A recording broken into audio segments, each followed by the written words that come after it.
show is brought to you by Organissima, New York. Your exotic skin, hair, and beauty source, and your one-stop shop for all your natural and organic skin and hair care, featuring authentic organic Moroccan oil and prickly pear seed oil and much more. Bringing you only the best, straight from the source and proudly produced in the USA. So what are you waiting for? Shop today at www.organissima.com. Organissima, New York. Your beauty is our duty.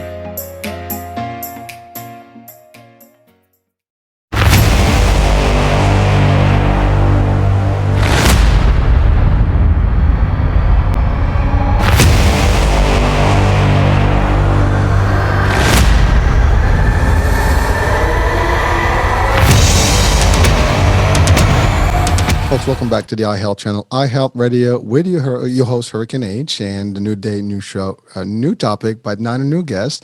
Actually, our guest today was with us a couple months back, and we've touched on a topic that is important for, the world, actually, I would say, specifically the ladies. We talked about menopause and, what is menopause and how it affects people and women specifically and the environment. But today we're going to take that to the next level. We're going to talk about, some of the things to do to manage the weight during this particular, phase, and how to really stay healthy, overall. So without any further ado, I have with me Alison Bladh. How are you, Alison? Welcome back. Oh, thank you so much, Hurricane. It's a pleasure to be back on your wonderful podcast. So thank you for having me. Oh, no, thank you. And I know we have a 6 hours difference, so we try to make this work, and we made it. So I'm glad that it happened.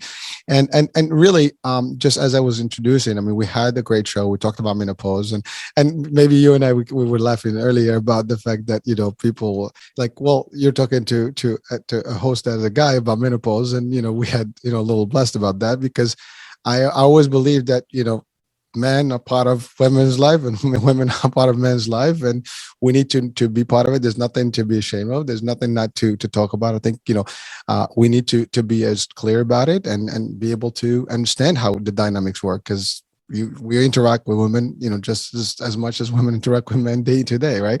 So that was one of the little fun discussions we had, and there's nothing wrong with that. I believe that's an important piece. So, men out there, hey, it's okay, we can do this.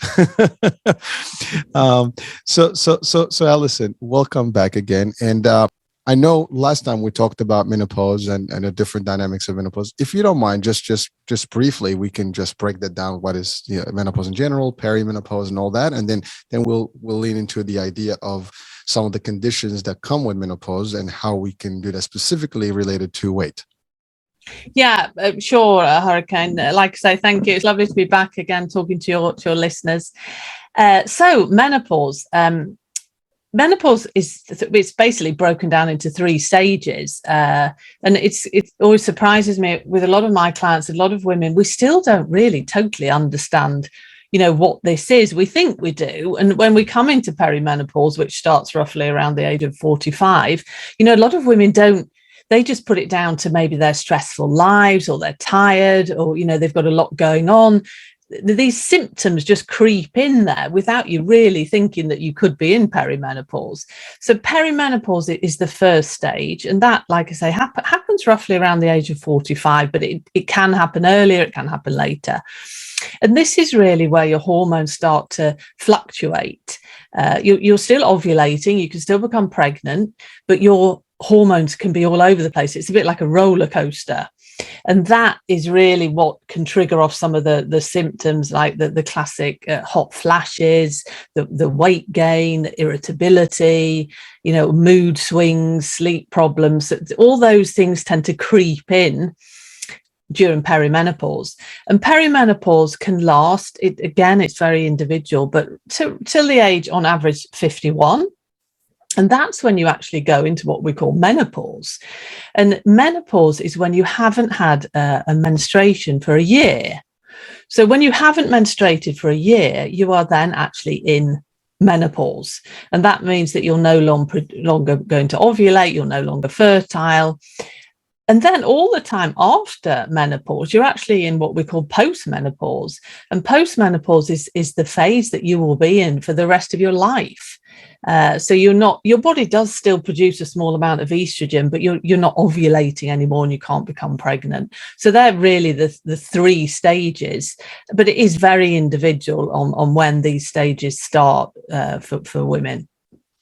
Well, thank you, Alison, for breaking that down, just the basics. And that's a simple way to understand it. I think for all of us out there, it's, you got a pre, you got a, during, or the main event, and then you have the longer part, which is, I think, what we're going to focus on today, because the challenge is, when your estrogen, is low, where your body is going through these changes, the dynamics of how everything works changes. Your muscles, your fat gain, all the stuff, is a challenge. And I think weight management and weight discussions are just general. I mean, we talk about them in every aspect, right? Whether it's through fitness, wellness, health, nutrition, that's usually always a topic that comes up one way or the other. And again, menopause has a factor to do with it. It has to do with metabolism. It has to do with all these and the hormone changes in the body. So let's break that down to our audiences. How does that whole dynamic work? And then how can we potentially assist people or guide them to manage it well? Yeah, it's such a large area, really. When we talk about weight management, we talk about perimenopause and menopause and postmenopause. There are so many different things coming into play here that, not all women gain weight, but it is, I see with a lot of my clients that is something that a lot of women want help with, because even if you've been, haven't had weight management problems in when you were younger, all of a sudden can just, you're doing the same things, you're exercising and eating the same foods, but it can just suddenly just creep on, predominantly around the abdomen area. What we have to think of here is that estrogen is what we call a master hormone, and it really is or does work with our metabolism, amongst many, many other things. It promotes good insulin utilization in the body. It really makes like a homeostasis level of all metabolic functions in the body. So when estrogen levels start to decline, like they do in perimenopause and menopause, it can lead to a lot of different functions or metabolic functions slowing down. So when we look at weight loss, some of the reasons that we believe that women put weight on is the one main thing is to do with insulin resistance. So this is going back to blood sugar balance, because estrogen is a hormone that helps us utilize insulin, and insulin is a hormone that when we eat carbohydrates, like refined carbohydrates, this gives us energy, and this is what raises our blood sugar levels. But we don't, the body doesn't like that. We don't want high blood sugar levels. So it then releases insulin, which is a hormone. And insulin is like the key to the cell. So it opens up the cell and allows the energy, which is the glucose that we've got from the carbohydrates, to go into the cell so we can use that for energy.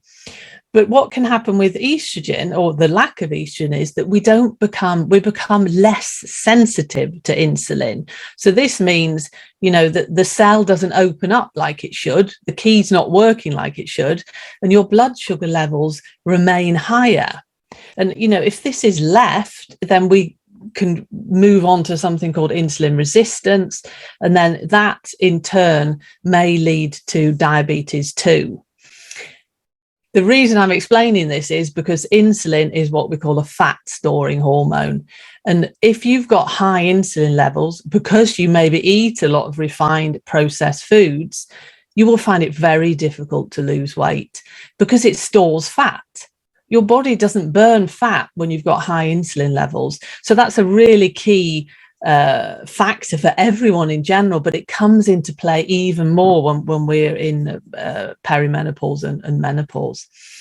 But one thing that I will say about weight management is that we can't blame it all on the menopause, because it's also a natural part of the aging process that our metabolism slows down and we lose muscle mass. And muscles, we want muscles that, they're so important to our body because they use a lot of energy. They increase our metabolic rate. So really key thing is to keep your muscles. Eating protein is very important, and doing strength training. You don't have to go to the gym for 2 hours a day, but really doing exercises that will help keep that muscle mass on the body is crucial for weight management. Because if you've got more muscles on your body, you will actually naturally use more energy. Our fat mass does increase as we get older, and we can become less active. As we get older, we maybe haven't got as much energy. It's very typical with during menopause that we lose our confidence. We don't feel as good. We're maybe suffering from depression, which it doesn't really stimulate you to go out and exercise or do active things. Stress, excuse me, is a key player in weight management as well, because of the stress hormones. Again, cortisol is a stress hormone, and that is a fat storing hormone as well. So there's loads and loads of things that come into play. Hunger hormones as well. Sorry. No, it's okay. So wow. It's a lot of stuff you touch on, Alison, and a couple of things that are clear is that we have a little bit of exercise. We have a little bit of nutrition piece here. We have a little bit of non-stress that we have to kind of work on. But also there's, to your point, there's something that could be beyond this, because this is not, you can have, not everybody is built equal, right? And there's genetics that could be also involved in this process. There's also your history before you get into the menopause, right? I mean, whether you were active or not active, where you, to your point, how much refined sugars you've been, intaking, before, you get to that stage or not. All these things can make a huge difference in whether you can cope better and what the outcome will be at that point, right? Am I getting that correct? Yes, absolutely, Harkin, totally correct. It's weight management. There's so many different pieces to the puzzle. There is no, it's proved in research that fad diets, real calorie reduction diets don't work. Okay, you will lose weight initially, but then once you stop that diet, then you will start eating normally again, and it most likely put all the weight back on and maybe even more. So it's all about mindset as well. It's so important that, you really think, I am actually going to choose to eat nutritious foods. Because weight management isn't something that you just do for a couple of months. It's a lifestyle. And it doesn't have to be difficult. It's just really healing the body and removing all the non-nutritious foods that we have in our food environment these days, and eating foods that, what I like to say, you want to eat foods that turn you into a fat burning machine. Whereas if you eat high carbohydrate, refined processed foods, you don't burn fat. You going back to what I was saying about insulin, you store fat. So just being nice to yourself and realizing, if I want to manage my weight, I just have to be aware of what I'm eating and choose foods that are nutritious. That sounds easier than done, right? I mean, it is easy. I mean, it's not, from hearing it, it's possible. We can all do this. I think the problem is we have habits. We have also conditional environments that actually we're part of. Even culturally, sometimes that's an impact. There's an impact there. I mean, if in some societies right now, eating outside or in restaurants and, outside food versus like home meals and home cooking is more, relevant and relevant. And therefore, people tend to eat, higher, again, you go, I don't know. I love Italian food, so pasta is kind of like a big deal. I love some other types of food where rice is available, and those are carbs. I have a sweet tooth, then I do a little bit of sugar here and there. You go to a restaurant, there's always a dessert menu, and you cannot say no to it. So it adds up to it, and again, your level of activity, to your point, whether not everybody exercises at the same rate. I'm talking before menopause here, right? And even during and even post. So if you are used to doing certain things, and it's also a commitment and habit and almost like behavior that can impact how well you do. Now, that being said, even if you had bad everything in the past, there's doesn't mean I don't think it means that you can stop. You can start at any given point. But you mentioned something about diets, which that's where people usually get stuck. Oh, I'm just gonna stop everything on diet, and you said a very key point right now is that diets work, but how long can you be on a diet? It's like intermittent fasting works, because it is standard. I mean, your body is deprived from food and it just has to use whatever energy it's in the body, so it kind of burns a little bit, kind of more or less the concept. But then how long can you do this for? Is it a day? Is it two? You can do a month, 2 months, 3 months. Eventually, something is not going to be right, and then you're going to feel that you want to go back to your normal, or you're going to stop, and then to your point, you're going to gain back all that stuff. It is a problem. I mean, this debate and discussion about diets and the type of diets, do they work, and do they work by themselves? Do you have to combine them with a regimen of some sort of fitness? What kind of fitness? You said it. If we need to build muscle, you don't have to really, lift weights. You can do, resistance and training and all this stuff. So there's ways to do this, but it's all of the above. I think we have to think about a full picture, and really you have to have all these foundations together to be really maintaining. Otherwise, if you drop a couple, you're not going to get the result that you want, and therefore you're going to have problems. You mentioned something about stress. Society today, just by default, creates a very stressful, environment. I mean, we've gone through a pandemic. We have a World War III that is looming around right now with discussions that are scary. People, whether we want it or not, whether we like it or not, it is impacting everyone, and we hear it, and people are not sure about the future. There's economic stress, because this also affects the economical environment that we have. The environment is also having issues right now. So all this stuff is really a big problem that we have and we face, and these are real things. And some of them maybe are newer than history, because and maybe in history we have all these elements together. Every now and then these things pop up, but nevertheless, at any given moment, these things happen, and we have to deal with them. And to your point, and we're talking about we're talking menopause, but this is for everyone, right? But specifically for women that are going through this stage where the body is transforming, there's a change that is biological change, and there is an impact. There are certain things, there's functions that are actually stopping. There's things that are changing, and certainly it's gonna change. The way you have to think. And again, I can't speak for it being a man, but I can tell you. I mean, I've seen that, for example, with my mother. I've seen her transformation, and yes, she did develop, diabetes eventually, and she did gain weight, and she can never drop the weight with exercise, with nutrition, with all the stuff of medicine, is still not able to drop, and the weight just keeps going, and that's a challenge. So I've seen that, firsthand, and I know it literally. I mean, it's funny because don't laugh at me, but it coincided exactly about menopause, and we know about this through because I take her to doctors and all the stuff. So I was aware of when that happened, and that's exactly when her diabetes began. I mean, literally, it was the same year. So I can relate to it from that experience, and it's scary to see the progression of all this. And at a point, she was still active, and she was mindful of her food and everything. She maintained for a long time. I mean, it's 30 years. In the making, but as she gets older in age, this has become more difficult. To your point, very difficult to do things and activities and even get out. Just once you get to a certain point, it's like your body is not helping you.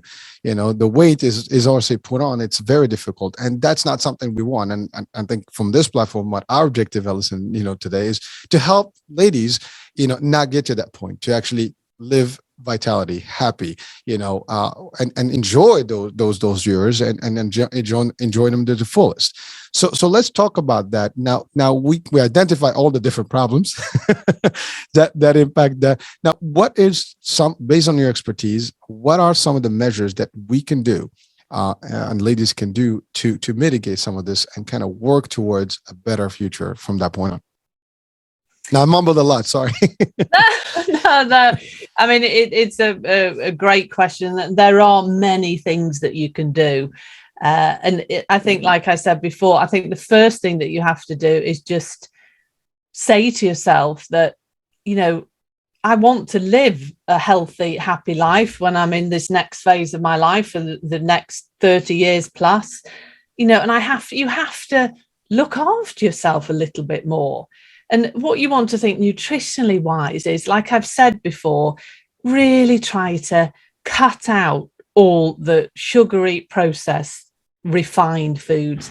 If you see a food, like a package that has more than a couple of ingredients on that you don't know what they are, then they're not going to be doing you any good. The majority of really processed, refined food has no nutritional value.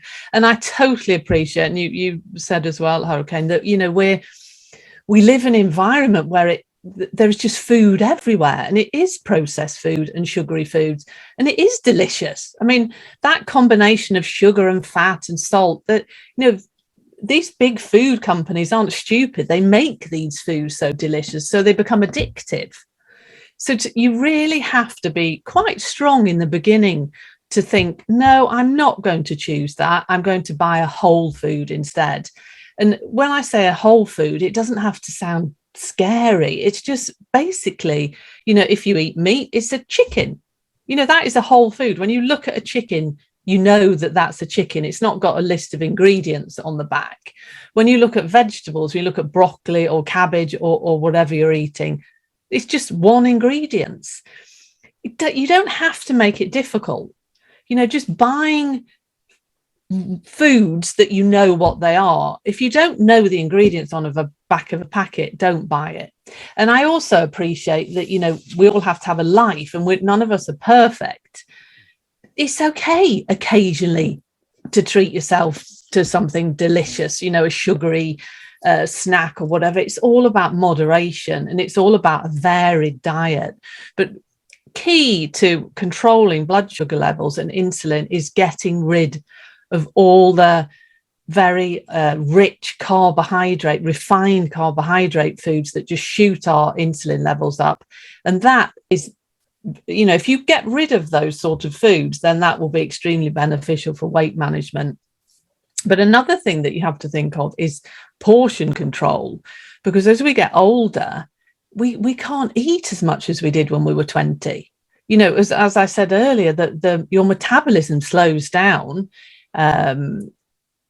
So if you're eating the same amount of food that you ate when you were younger, you probably will put weight on. So you really just have to think of not eating quite as much, and maybe not snacking. I think in today's society, we have a tendency to what we call graze all the time. We're like permanently eating, and our bodies weren't actually made for that. It's okay to have time between meals. You don't have to be snacking the whole time. I mean, intermittent fasting has actually more research is needed, but the research that's coming out is quite fascinating on, time restricted eating, how beneficial that is to the body, and also for weight management. And again, that doesn't have to be something complex. It could just be as simple as making sure that you eat your evening meal and you stop eating by 7 o'clock in the evening, and then you don't eat anything till 7 o'clock the next morning, 8 o'clock the next morning, because then that's quite a few hours in between that you're not eating, and that really gives your metabolism, your body chance like reset. It's fascinating what happens when you actually let your digestive system calm down and not work all the time. So snacking is something when we're talking about weight management that you really don't need to be eating constantly. When we look at food, a Mediterranean style diet has really been shown in studies to be very beneficial for weight management and health. And that is eating, again, whole foods, like your white meats, fish, vegetables, fruits, nuts and seeds, all your wonderful healthy fats, red meat, but not so often. But they just eat food. They don't eat all this processed refined food with lots of very odd ingredients in. Your body doesn't recognize what these foods are, and there's no nutritional value to these processed foods. And then what you want to think about is stress management, as I was saying, because that is so important for weight management. It really is. If you're constantly stressed, which I appreciate in today's society, with what you were talking about earlier, Hurricane, it's not easy for us, is it? There's a lot of things against us because majority of society is chronically stressed. But I think you have to really just sit back and think, I'm going to look after myself. Okay, there are many things going on that are stressful, but I have to try and manage this for my own health.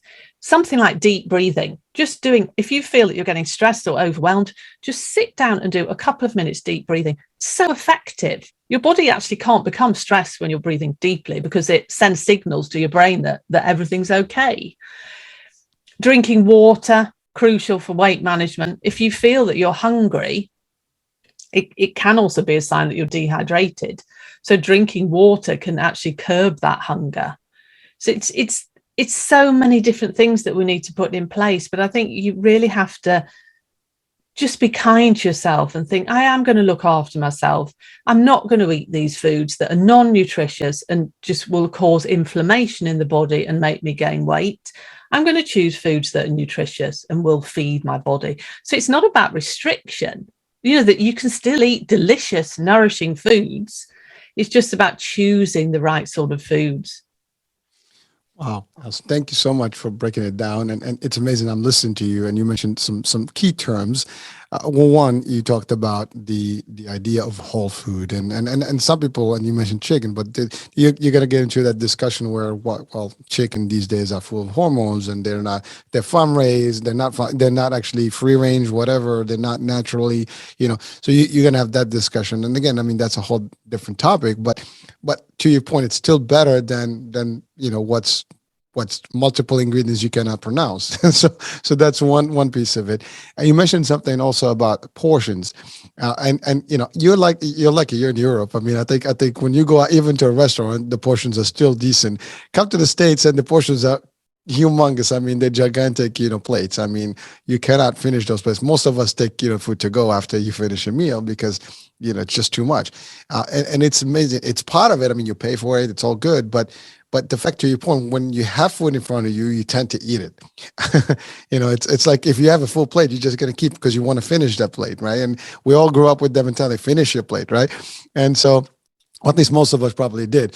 But the fact is, those are like key elements to your point. You can still enjoy things, but if the portions are smaller, you can actually indulge in those things and not have the same intake that you would take the other way. Also, you mentioned something about the snacks. And, again, we live in a society of snacking. Everywhere it's snacking. You go to any store, right? You walk into to pay. That's where all the snacks are, the sugary and the salty and all the exciting stuff. And they all taste good. And, you stand there, it's like that compulsive, buying. It's right. They do it. Marketing has designed that, for a purpose to be in there as you walk into that cashier and you're like, oh, let me just grab one of these and maybe you can snack even before you get to pay. That's a problem. And you're right. You're watching movies or staying home, you can just munch on some stuff. And those are in between. Now, that's a dangerous, place because to you, what you said earlier about, you not only you want to have your body kind of stop and do stuff. And you talked about, the intermittent fasting. I was born in as a Muslim and, so I fasted all my life and I know exactly what fasting looks like, for 12, 13, 14 hours. But one of the benefits that I do understand and I feel every time when the month of, fasting comes around is that, it's a great detoxification, period. I mean, you do feel the difference and there is no doubt. I mean, and I think that's part of what intermittent fasting is. I mean, we do it by default because we're, it's part of the belief, but really now it's becoming, a trend because of the health benefits of it. And it is interesting because it does give you your liver and all your functions the ability to kind of pause, and your body's just basically taking everything out that is not necessary. And to your point, if you do what you said, take the right ingredients in the first place, you have very little detoxification to do to start with. So your liver is functioning better, everything is functioning better. Now, again, I'm not an expert in nutrition, but just based on my guess and based on my research personally and what I do for me personally, just to keep up, and we try to do these things. You also mentioned something about the Mediterranean diet. And you're right, fish is healthy, the vegetables and stuff. Olive oil is a big deal, in our whole culture, level. And it's just multiple, diets or varieties of diets around the Mediterranean. And all those things work. And moderate stuff, again, you said it. I love what you said. We humans, we can cheat and we can have a little taste of something, but it's just in moderation. And I think that's the biggest, piece of here, is that we need to do this correctly. We need to be aware of this stuff, but don't go one extreme versus the other. If we can combine all these things, as we said earlier about the different foundations, the life should be smooth. Now that leads me to one key element. We talked about food, nutrition, maybe even how to kind of de-stress, right?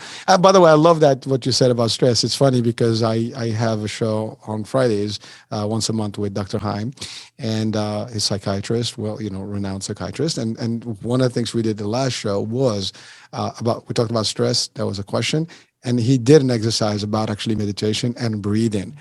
And that's exactly his advice. Under stress, that actually changes the dynamics of how you be, and you feel. And so it's amazing that you said it, and we just did that exercise, and we did it live on the show, so people can see that benefit itself, to take a pause and just breathe in, breathe out, and do it. And he has it in a particular format that really works. So these are elements that can help.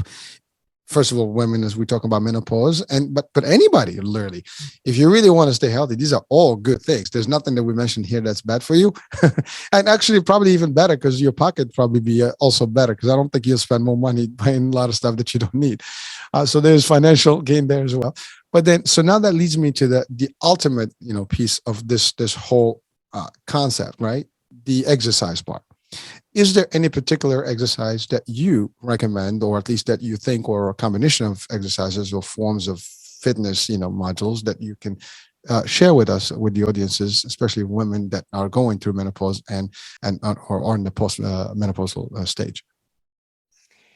Yeah, what I would say, I'm not a personal trainer, or I don't have a background or education in fitness. But however, what I would recommend to my clients, if I really think that they need a lot of help in that area, I would recommend them to a personal trainer to go and get advice, a personal trainer that specializes in, because there are personal trainers that specialize in menopausal midlife women. But one of the key things that you really need to look after is your bone health and your muscle health when we come into perimenopause, because of the effects that the lack of estrogen have. We lose muscle mass and we lose bone mass. And it's been shown in studies that, lifting, doing strength exercises is crucial for women as we get older, to really keep your bones strong. So I think with exercise, it's all about doing something that you enjoy and that you can fit into your routine. You don't have to go to a gym and spend hours there. As long as you're doing something that is that you're lifting things, you're doing strength training, is key for maintaining muscles and bone mass. And also cardiovascular health. You need to do something to increase your pulse, to make sure you have a good cardiovascular system. And again, that's finding something that works for you. It's been shown in research with exercise that doing high intensity exercise, short bursts of high intensity exercise are also very beneficial in moderation. You don't want to be working out too extreme, because that can have a detrimental effect. That can cause stress on the body, because estrogen is such a key hormone in muscle health, and it also has an effect on what we call the mitochondria, which it's like the energy part of the cell. So we can find when we come into perimenopause and menopause that we don't actually have as much energy. If you used to be able to go out running, all of a sudden you can feel like, what's happening? I don't have that same energy that I used to have. And that again is maybe down to the estrogen declining. So I think strength training for muscle and bone health, key for menopausal women, very important. Go to a personal trainer or find some exercises that suit you. There's loads of things that you can do at home. There's great amounts of free information out on YouTube with personal trainers that can help you with that. and then finding something that, you know, increases your pulse as well, but do that in moderation. Thank you, Alison. And I just wanted to ask you about a couple of things. One is, since you're talking about this, I mean, there is I guess, misconception maybe where, if you do lift weight, you're going to get too much muscle and you're going to be manly looking and all this stuff. Can we bust that myth out of here? Because, I don't think that's the case, but what's you work with people today, and what would you do? What would you tell people if they tell you, like, I don't want to, get so muscular because I'm going to do some lifting? No, I mean, that doesn't happen. What we want to do is just to keep your muscles in good shape, keep them there. We're not building muscles. It's actually very difficult to build muscle, very, very difficult. So that you will not build muscle if you're doing a strength training in a gym or at home. We're looking at keeping and toning and getting those muscles in good shape. And maybe you might get a little bit more definition on the body, but you're certainly not going to be like growing big muscles. Good. Well, I get, because that's always like something like, one of the fears, like, well, I don't want to, I'm a woman, I want to look a certain look. And by the way, there's no specific look, because there are body, building, women, and they excel in that. But the average person may say, what, that's not how I want to look. I want, or, sometimes the opposite, they want to look like a model form, whatever. But there's that condition in there, in terms of how people do. And obviously they can do whichever way. But the idea is a fear of, like, I do cardio workout, I do everything else, but I don't want to lift weights. I think that's really the challenge where people get a little stuck on. Thank you for clarifying, because to your point, this is not about becoming, you're not going to go into one of those competitions and do like, the whole body, muscle, parts. This is about just toning the muscles, keeping them nice in shape and in strength, and really robust enough to keep you. And you mentioned also bone. Now bone, how do we work on that? I mean, that's probably a question, like, how do I keep my bones strong? I mean, does the exercise itself work, or there's something else that I need to do? And that leads me also to a question about supplements. Do you have any, are you for, are you against, or are there some advices that we can have on supplements on this in this particular case? Yeah, bone health is crucial, and it's shown as women, as we get older, there's an increasing rate in osteoporosis. So we lose our bone density because estrogen is a key hormone for bone health. So doing strength training helps to keep the bones dense. Key. I mean, very, very important to do that. And as far as nutritionally wide, you want to be getting calcium, vitamin D, and vitamin K, and magnesium. You need to work on bone health. You need all these different minerals and vitamins. So getting them from food, I always say food first is best. Calcium is available in many green leafy vegetables, in dairy products, in fish. If you buy like tuna and all the smaller fish, mackerel, where you can actually eat the bones, brilliant source of calcium. Vitamin D can be a bit tricky to get through food. It's not actually available in many food sources. You can find small amounts in eggs and fatty fish. It's probably about the only supplement. I don't know what it's like where you live, Hurricane, but in Europe, it's in some European countries, the government actually recommends that people take a vitamin D supplement, because also where you're living, if you're living in a more of a darker climate, like I live in Sweden, and in the winter months, it's very dark. You can't produce the vitamin D that you need, because you can also produce it from sunlight. So vitamin D, crucial for many things, but bone health is one of them. And then vitamin K, they kind of all work together in synergy to keep your bones in really good shape. So just taking calcium supplements on its own is not something that I would recommend, because it doesn't really help to increase bone density, and it can be detrimental. So that's something that has been shown in research, that calcium supplements, aren't always recommended to people because of what the effects that they can have on the body. You have to, if you think of your body's like a very fine-tuned machine, and you really have to get all these vitamins and minerals in place in the right balance for them to have the effect that they need. So in answer to your question about supplementation, as a nutritional therapist, I would never recommend that people just wildly go out and buy an array of supplements, because you have to think, why am I taking them?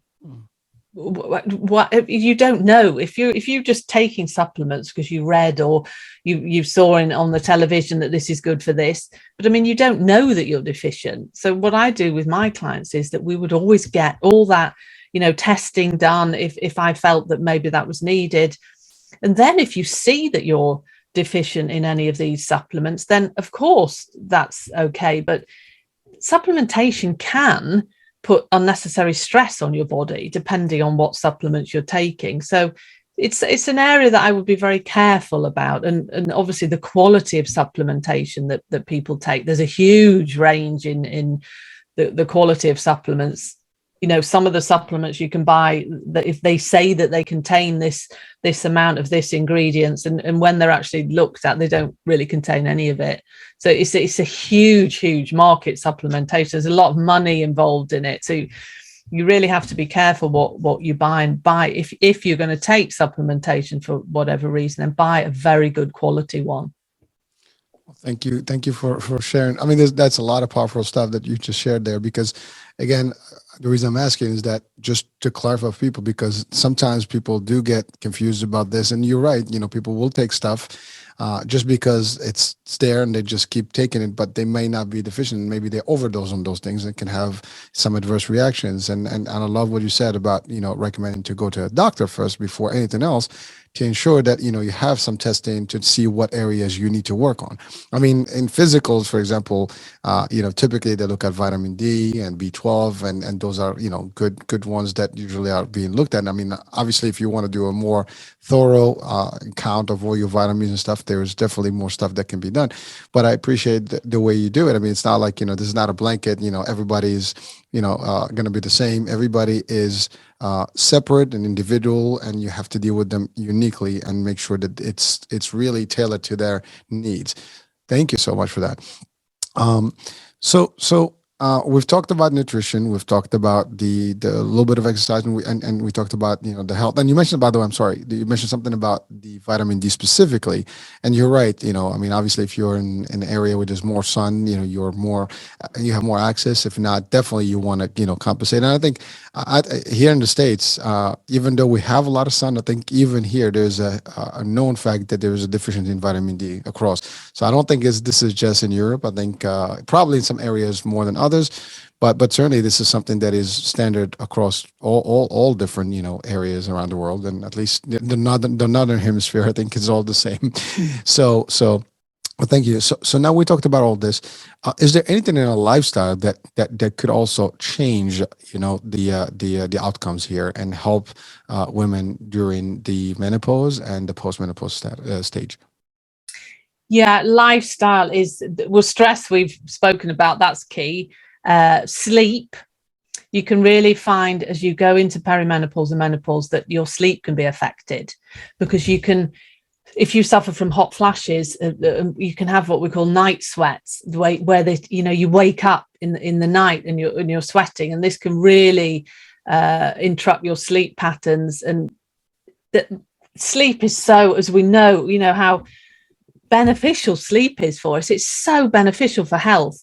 So if you find that you're waking up during perimenopause and menopause, you really need to think, okay, I'm going to get some support. I'm going to really get something done about this, because it kind of has a knock-on effect if you're not sleeping. It's like a vicious circle, because if you're not sleeping, it affects our hunger hormones. There's two hunger hormones, one called ghrelin and one called leptin. Leptin is our satiety hormone, and that's what tells our body when we've eaten that, okay, I'm satisfied now, you can stop eating. Whereas ghrelin is the hunger hormone. That's kind of what makes your stomach growl and tells you to eat. And lack of sleep, and also the combination of lack of sleep and the decline in estrogen, can affect these hunger hormones, and they can start being unbalanced. So you can be very hungry and you're not getting the satiety hormone telling you to stop eating. So you can find that your appetite can increase a lot if you're not sleeping. You can be irritable, you can be moody, and you also crave carbohydrates. You really do crave sugary things the day after if you haven't slept. So sleep is certainly something that you really need to think about. And also, I think, on talking about lifestyle, really being kind to yourself and taking small steps, realizing that you can't do everything at once. Think, okay, I'm just going to, for example, for the next 2 or 3 weeks, I'm going to drink water every day, because the majority of us don't drink enough water. I think what I see with my clients is that you have to make small habit changes. Otherwise, if you try and overhaul everything in one go, it's not going to work, because we'll do it for a bit and then we lose motivation and then we go back to our old habits. So really just doing small little things to put in place that that you can sustain and do. Otherwise, it's a disappointment, isn't it? That you try something and then you're going back to your old habits. So that, I mean, it's difficult. It is difficult to change habits. We all think that, but you really, a good tip for habit changing is to tag, if you're trying to do a new habit, to tag it onto a habit that you already do. So to clear that, to make that clear, for example, if we say brushing our teeth, that is something that we automatically do. And we would never miss doing it, would we? That is a proper ingrained habit. So say, for example, you wanted to start doing some press ups. Your goal is you're going to do 10 press ups every day. If you incorporate that into the brushing the teeth, okay, I'm going to do 10 press ups every day before I brush my teeth. And it's been shown in research that kind of tagging a new habit onto an old one, it works much better. When you go and put the kettle on in the morning, if you're having coffee or tea in the morning, while the kettle's boiling, if you've got some weights in the kitchen or whatever, do some sit-ups on the kitchen floor while the kettle's boiling. It works. It's really fascinating habits. I love that. I mean, thank you. That's actually a great tool to use. I mean, for everybody watching and listening right now, I think we can do a lot of things in our life if we tag them to something, to your point, that we do on a routine basis. So this is like, I mean, thank you for sharing that, because I think I'm going to use that thing myself here. So I think I'd start me. But so I'm sorry, I didn't mean to cut you, but it was just like so much trying to hear it. So go ahead. No, it's I think habits are fascinating. That's something that I work with a lot with my clients, because it's all very well, telling people what, it would be good if we did this for you. It'd be good, but it's actually doing it that is the hard part. People need the support to keep this habit change or lifestyle change in place, because that's what it's all about, really, isn't it? It's about changing the way we behave to incorporate new, healthier lifestyle habits that will increase your happiness or weight management or whatever it is that you're trying to achieve in life. Well, thank you, Alison. And I think with all that also ties into like the cadence or the how you apply these things, and because you can't go crazy on these things and changes overnight, because that's not going to work. Because again, this is a long-term commitment. This is not something you're going to do like everything else. If you do it only briefly and it's not going to get the results, and even if you see results, they're going to go back to where they were or worse. The idea is that you have to maintain this on an ongoing basis. Now, is there an exercise, something that can help people maybe to plan, their days, weeks, months, and just have these things in place for them, that you have seen actually in work? Yeah, small steps definitely is. Don't try to do everything at once. That is really key, because if you do it, you just be overwhelmed and you'll stop doing it. So one thing that is very useful when we're talking about nutrition is to do keep a food diary, because then you can actually see what you're eating. It's actually quite fascinating for people to see what they're eating, because you don't really, you're not really aware of what you're eating. But when you write it down every day, you can think, gosh, did I eat that? Did I eat that? And you have to be truthful when you write it down. So writing down what you eat, a food diary, is a very good way, because that it's written down there. And also writing like a journal, like a lot of people write what we call a gratitude journal, or a journal of what you've done for yourself that day. Because that, when you see that, it actually makes you feel good, and you think, yeah, I managed to do that today, I'm going to do that again tomorrow. It's all about small steps, because small steps lead to big results, and realizing that you can't overhaul your whole life in a week. It's a lifestyle change. I'm going to live my life so I have a happy next phase when we go into postmenopause.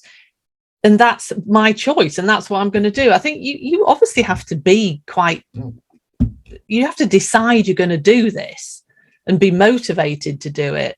But, you have to realize that you're worth it. You want to have a healthy, happy life.